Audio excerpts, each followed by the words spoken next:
তো ত্রিভুজ আমরা আজকে ত্রিভুজ নিয়ে আলোচনা করব। তো এখানে দেখো ত্রিভুজ মোট কত প্রকার? 6 প্রকার। তো 6 প্রকারের মধ্যে একটা হচ্ছে বাহু বেধে, একটা হচ্ছে কোণ বেধে। তো এখন দেখো বাহু বেধে ত্রিভুজ 3 প্রকার। তো বাহু আর একটা কোণ, তাহলে বাহু বেধে 3 প্রকার এবং কোণ বেধে 3 প্রকার, মোট 6 প্রকার। তো এখন বাহু বেধে 3 প্রকার কি কি? এক নম্বর হচ্ছে সমবাহু ত্রিভুজ, আর হচ্ছে সমদ্বিবাহু ত্রিভুজ, আর একটা হচ্ছে বিষমবাহু ত্রিভুজ। এখন আমরা শুধু জানি ত্রিভুজের ক্ষেত্রফলের সূত্র হাফ গুণন ভূমি গুণন উচ্চতা, কিন্তু এখন এই ত্রিভুজের একটা ক্ষেত্রফলের সূত্র আছে, আবার এটা ত্রিভুজের, আবার এই ত্রিভুজের ক্ষেত্রফলের সূত্র আছে। এখন সমবাহু ত্রিভুজের ক্ষেত্রফলের সূত্র, যদি আমি ত্রিভুজটা এভাবে নেই, এ বি সি একটা ত্রিভুজ, এই ত্রিভুজের ক্ষেত্রফল যেখানে প্রতিটা বাহুর দৈর্ঘ্য সমান, তাকে তো সমবাহু ত্রিভুজ বলে।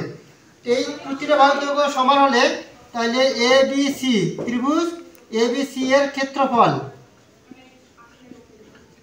এই ক্ষেত্রফলের সূত্রটা হচ্ছে কত? √3/4 a স্কয়ার বর্গ একক। তার মানে যদি সমবাহু ত্রিভুজের ক্ষেত্রফলের কথা বলে তাহলে আমরা লিখবো √3/4 a স্কয়ার বর্গ একক। এ বলতেছে কি? এই প্রত্যেক বাহুর দৈর্ঘ্য। তাহলে যে ত্রিভুজের প্রত্যেক বাহুর দৈর্ঘ্য সমান তাকে কি বলে? সমবাহু ত্রিভুজ। এরপর আসো সমদ্বিবাহু ত্রিভুজ। সমদ্বিবাহু ত্রিভুজ বলতে যে ত্রিভুজের দুইটি বাহু পরস্পর সমান তাকে আমরা বলবো সমদ্বিবাহু ত্রিভুজ। এই বাহুটা যদি এ হয়, এই বাহুটা এ, তাহলে এই বাহু দুটা কি? এই বাহু দুটা পরস্পর সমান, আর একটা অপর বাহু দেওয়া আছে। তো সমদ্বিবাহু ত্রিভুজের ক্ষেত্রফলের সূত্রটা কেমন হবে? তাহলে ত্রিভুজ এ বি সি এর ক্ষেত্রফল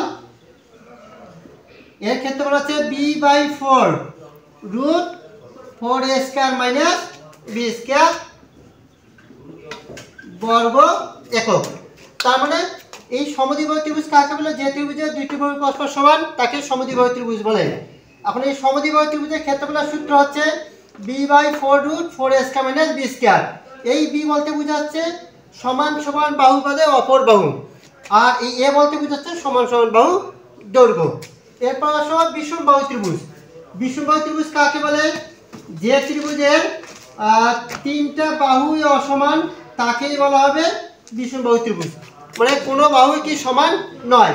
তাহলে এখানে যদি খালি এ বি সি একটা ত্রিভুজ নেই, এই বাহুটা যদি খালি এ নেই, এটা বি নেই, এটা সি নেই, তাহলে দেখো তো তিনটা বাহু কিন্তু অসমান। তিনটা বাহু অসমান মানে এটা একটা কি? বিষমবাহু ত্রিভুজ। তো এই ত্রিভুজের ক্ষেত্রফলের সূত্রটা কি হবে? এই ত্রিভুজের ক্ষেত্রফলের সূত্রটা হবে √s * s - a s - b s - c। তো এখন এই বিষমবাহু যে ত্রিভুজ, এই ত্রিভুজের ক্ষেত্রফলের সূত্র হচ্ছে s * s - a s - b s - c। এটা হচ্ছে এই বিষমবাহু ত্রিভুজের ক্ষেত্রফলের সূত্র। এখন এসটা বলতে বোঝাচ্ছে অর্ধ পরিসীমা। পরিসীমা কি? ত্রিভুজের তিন বাহুর যোগফল হচ্ছে পরিসীমা, আর অর্ধ পরিসীমা বলতে কি? অর্ধেক। তাহলে আমরা এসটা এভাবে বের করে নেব, s = a + b + c / 2। তাহলে আমরা এখানে কি এস এর মানটা পাবো। এখন এই তিনটা বাহুর দৈর্ঘ্য যেখানে দেওয়া থাকে, তাহলে এই সূত্র আমরা প্রয়োগ করে একটা বিষমবাহু ত্রিভুজের ক্ষেত্রফল নির্ণয় করব। এখন বাহু বেধে 3 প্রকার, এবার কি? কোণ বেধে ত্রিভুজ 3 প্রকার।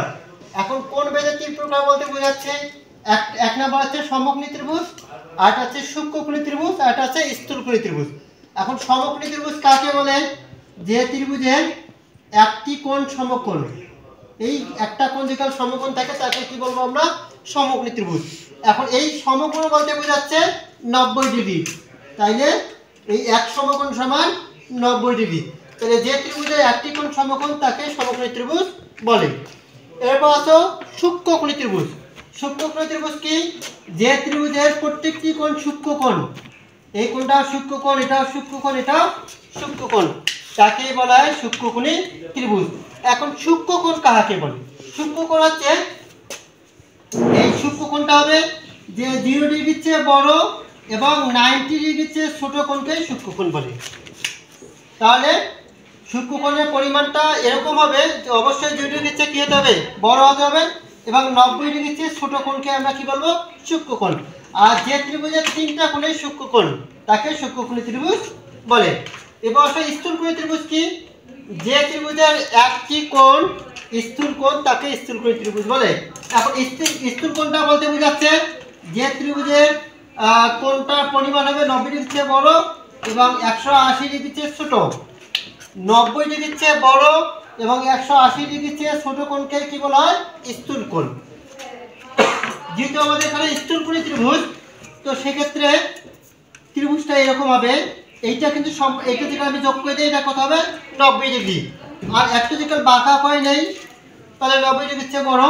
তারপর এটা দিকে যোগ করে দেই, তাহলে এটা কি? এই জায়গাতে একটা স্থূলকোণ তৈরি হলো। তাহলে এইটাকে বলা হয় কি? স্থূলকোণী ত্রিভুজ। তাইলে 90 ডিগ্রির চেয়ে বড়, অবশ্যই 180 ডিগ্রির চেয়ে ছোট কোণকে আমরা কি বলবো? স্থূলকোণ। আর এইটা দিকে সম্পূর্ণটা নিয়ে আসি, এই সম্পূর্ণ কোণটা হবে কত? 180। তাহলে এর চেয়ে অবশ্যই কি হতে হবে? একটু ছোট হতে হবে। আর 90, এইটা হলো 90 চেয়ে বড় হতে হবে, সেই কোণটাকে বললাম, সেটাকে আমরা বলবো স্থূলকোণী ত্রিভুজ।